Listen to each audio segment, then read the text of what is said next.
Okay, let me just say something about about Hoi An. Since I'm done. Okay. Alright. Alright, next. Okay. As I said before, alright, if you want to build a city like Hoi An, you've got to ask yourself, what is your resident population? That's important. You have to establish that. If you want to have creative people, as Ty is talking about, well, how are you going to attract creative people into there? What sort of audience and patrons are you going to have here? What sort of artistic events? What sort of infrastructure? If you want to have an artistic city, you need infrastructure, and we spend millions on infrastructure. You know, our Marina Theatre cost us $500 million to build. Alright, $500 million. And let me tell you, arts is something that you cannot pay. You know, every show that you see in Singapore, in the Marina Arts House, is subsidized by the government. Because if we have to pay for the ticket for the group or the orchestra, we cannot afford to pay. The government subsidizes every ticket for every show. Every show is subsidized by the Singapore government. So you can see that arts is expensive. It doesn't come cheap. Let me tell you that. It's an expensive investment. Okay? Accessibility and connectivity, etc. So that's important. Next. Alright. Now, the first point I'm making, because I was invited by the government at Luang Prabang to talk about, you know, the policy of tourism at Luang Prabang. So my view, after being to Luang Prabang a few times, was that I said that the problem with Luang Prabang is you've got too many backpackers in the town.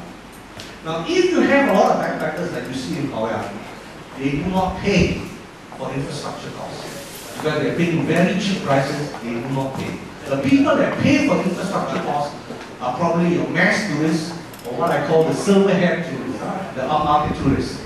Alright, you stay in big hotels, you can pay. If you take too many backpackers, you will have two real problems in the world. One is in Mallorca, in Spain, where they have so many backpackers, they have to pull down the whole island, chase out all the backpacking hotels, rebuild the whole tourist industry to cater to first world tourists. Or you have in Nepal, same problem. A lot of backpackers, alright, cannot. The economy is going down, the infrastructure is going down because they don't have enough money to support the water system, the sewage system. So that's a very important thing that you have to think about. Backpackers versus upmarket tourists. What is the kind of percentage you want? Backpackers have also good things, meaning they contribute directly to people. When they stay in your houses, when they eat your food, they contribute directly. So there is virtue in backpackers, but you have to make sure that percentage, you have to find an important percentage between backpackers and upmarket. Second is that you've got to ask yourself your carrying capacity. As I said, you have 80,000 residents and you have 1 million tourists. What is the ratio? You think that's a healthy ratio? I don't know. This is something you have to sort out. Alright? Because when you have a problem with the downturn in tourism, you have also many problems in terms of the support for various things. Alright? Okay, next. I won't go to the rest. Alright, this is some of the examples of, I guess, different kinds of, I can't get any figures on what is that, but you can see all the figures here on population. Next. Alright, great, vibrant and sustainable town. Next. Alright, eco-city, partly industrial, partly nature. Next. And you wanted to have global cultural village as Ty was saying. So here are some of the things you might want to have, you know, in a cultural city. But you obviously need a tremendous amount of attractive power to bring people in here to make sure that they are contributing to the arts for them. Okay, next. In Singapore, we have two schools of the arts. The LaSalle, which brings in a lot of foreign students, you know, deal with all sorts of different things on the arts. Next.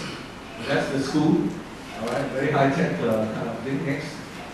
Yeah, this is the LaSalle school. It was built by Brother Joseph McNally, who was from the LaSalle brothers, as it were. And that's a statue there in the center. He was a sculptor, very, very good sculptor. And he died. And I knew him very, very well, actually. Next. And this is the NAFA, the Nanyang Academy of Arts, which also has a lot of different kinds of activities, filmmaking to art to, you know, design, you know, fashion, etc. Okay. Next. Now, eco-city. Now, my main problem, which which was raised, I think, by several speakers here, is the question that you have to plan for climate change. Right? And there are three things in climate change that you have to think about. One is the question of prolonged droughts, which we're having now in mainland Southeast Asia, and water shortages. It's a big issue, very big issue. All right, Cambodia, in Thailand, in the Philippines. All right, that's one issue. Two is that you have to think about floods, monsoonal rains, etc. And three is rising sea levels. All right, which is going to hit you quite badly. So let's look at these three areas. All right, in some thing. Okay, next. Okay, climate change. Next. All right. Now these, according to the studies on climate change, these are the districts in Vietnam that are going to be affected by climate change. Now I don't know these districts. I only got the names there, but you have to figure out whether Hoi An is in one of these districts. If it is not, you are safe. If it is, then you've got problems. All right. But these are the districts which are rated as being affected by climate change, either by drought, either by floods, either by sea level rises. All right. Next. And that's the map of climate change. You can see the middle part of Vietnam is very going to be hit by climate change. And I think Hoi An is in that middle part there. You can see 31 to 100 index of climate change right in the center there. So it is a very, very prone area for climate change. If you look at the map, all right, all those dark areas are the climate change impact areas. Okay, next. All right. Now, if we go throughout Southeast Asia, let me tell you that we have already had a rise in sea level 2 meters above the current sea level. That's why in all the areas in Southeast Asia along the coast, you will see the cut in the rock surface, 2 meters above current sea level. That was how high the sea level was 8,000 years ago. And it's come down to this level, and it's going to go up again. How high it's going to go up, we don't exactly know. There are so many different kinds of predictions of climate change. I've been looking at references left, right. I've got so much material on climate change that I have to write about it all the time. So now I'm trying to ascertain what exactly is happening. Okay, next. Yeah, there again you can see the sea cut. You go anywhere in Southeast Asia, you'll find the sea cut. So climate change had an impact in the past. Okay, next. All right.